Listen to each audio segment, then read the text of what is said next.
Hello everyone, it's Zach. And up until now we've had 3 quick classes on shooting.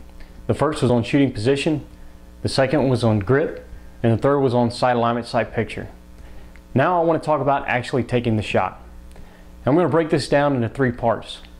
First is going to be breath control, second is going to be trigger squeeze, and the third is going to be follow through. Now if you pay attention to these 3 aspects of taking the shot and do them correctly, it's going to increase your accuracy.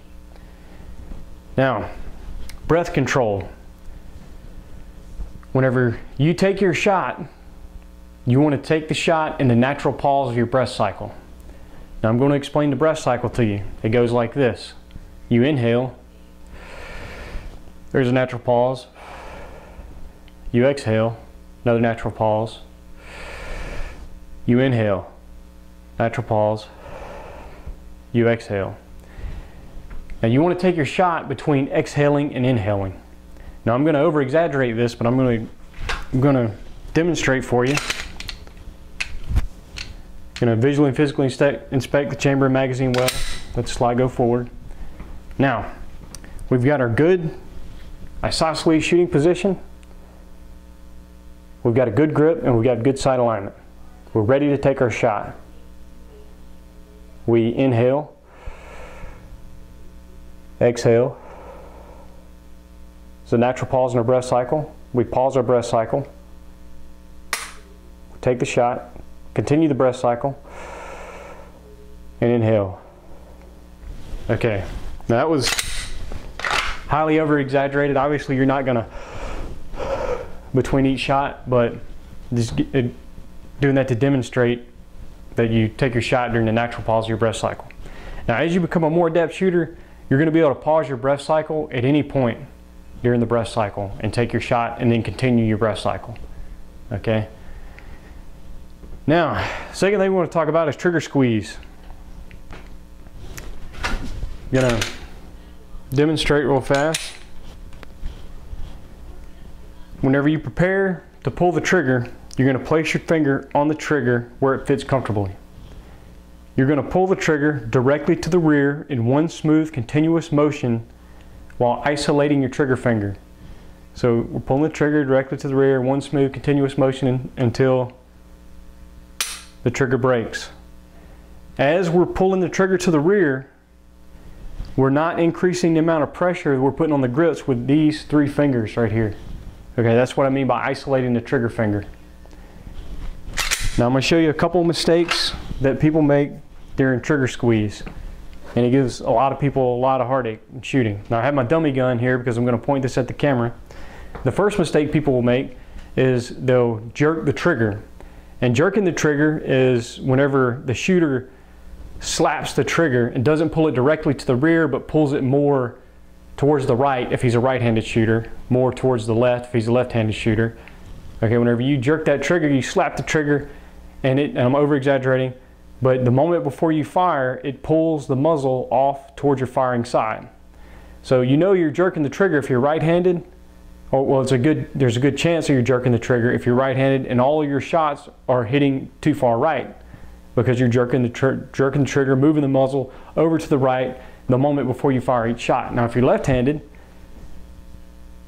a good way to tell if you're jerking the trigger is if most of your shots are off over to the left. Okay? So in order to avoid jerking the trigger, you pull the trigger to the rear, pull the trigger directly to the rear with one smooth continuous motion. Now the second big problem that people have with trigger squeeze is they do what they call milking the trigger. And milking the trigger is whenever you do not isolate your trigger finger and you put pressure on the grips with these 3 fingers as you're pulling the trigger. So what happens is whenever you pull the trigger, you're putting pressure on the grips with those 3 fingers, and it's moving the muzzle off to the left if you're a right-handed shooter. And if you're milking the trigger, there's a good chance most of your shots are going to be off to the left. And if you're a left-handed shooter, most of your shots are going to be off to the right, most likely. So in order to avoid that, remember to isolate that trigger finger. Keep these fingers neutral as you squeeze the trigger. Okay. Now, The next thing we're going to talk about is follow through. Follow through is maintaining good shooting fundamentals immediately before, during, and immediately after you take the shot. This does a couple things for us. The first thing it does is it helps ensure that we don't move the muzzle of the pistol the moment before we take the shot. The second thing it does is it sets us up for the next shot.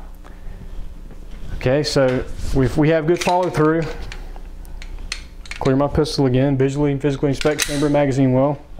Got our good isosceles shooting position, good grip, good sight alignment, sight picture.